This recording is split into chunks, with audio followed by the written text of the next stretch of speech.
Shout out to the Live the Bike community and the poker community at large. It's Garrett Adelstein here.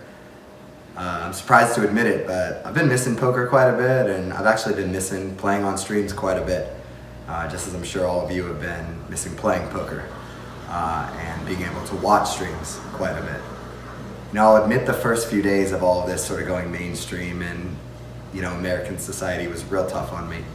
I was emotionally and mentally very affected by the virus and the damage it was doing to so many economically, as well as, of course, affecting people's health. After a few days, I recognized that I wasn't serving anyone by lying in bed, and got back outside, got in the sun, started running again on the beach, keeping like 100 feet of social distance from anyone around me, which is, by the way, something I highly recommend to all of you if you are struggling with the quarantine, as I'm sure so many of us are.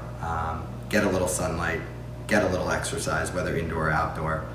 I think you'll see it'll do wonders for you, while of course, respecting the social distancing requirements to keep everyone safe.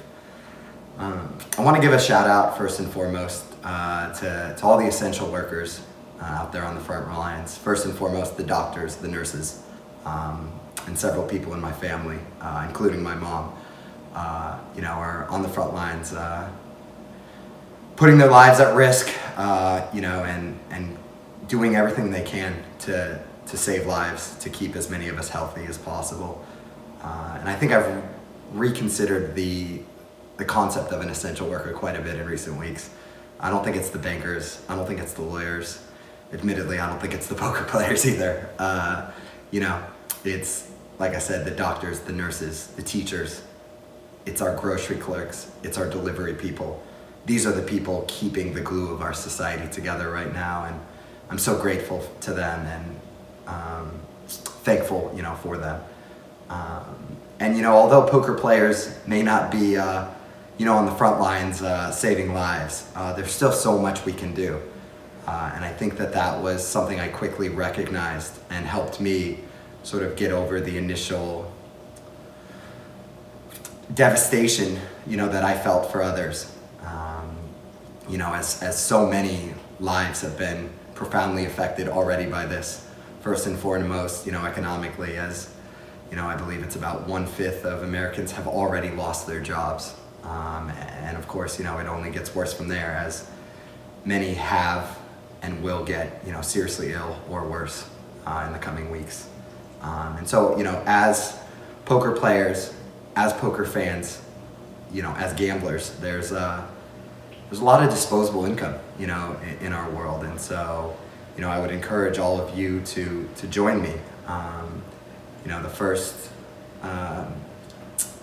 several days, I was able to help out, the poker dealers whose phone numbers I do have, a few people that work for me, and most especially a lot of friends and family who unfortunately have already lost their jobs, whose financial livelihoods are very much at risk right now. And so it's brought a lot of meaning to my life, and I'm very fortunate to have the means to be able to help them in these first few weeks to make sure they have groceries, to make sure their rent's paid, their bills are paid. And I encourage all of you, if you have the means, to please do the same. And if you don't have the means, there's still so many other ways that you can help, as I'm sure that you've seen and read about in recent days. And even if you can't do or don't want to do any of those things, I would ask you all to treat each other kindly. I would ask, when you go to the grocery store, to treat your checkout guy with respect. If not, thank him profusely for the dangerous work that he's doing. But what gives me hope, what keeps me motivated, is just thinking about that time when many of these restrictions will be safely lifted, when we can all go to the casino and battle against each other, when we can all go to a music festival and scream our hearts out together, when we can all see the people we love and give them a hug and tell them as much. I think, at that time we'll be able to begin the healing process together. And in the meantime, I would just ask everyone to please listen to the scientists, follow their guidance. They're here to keep us all safe.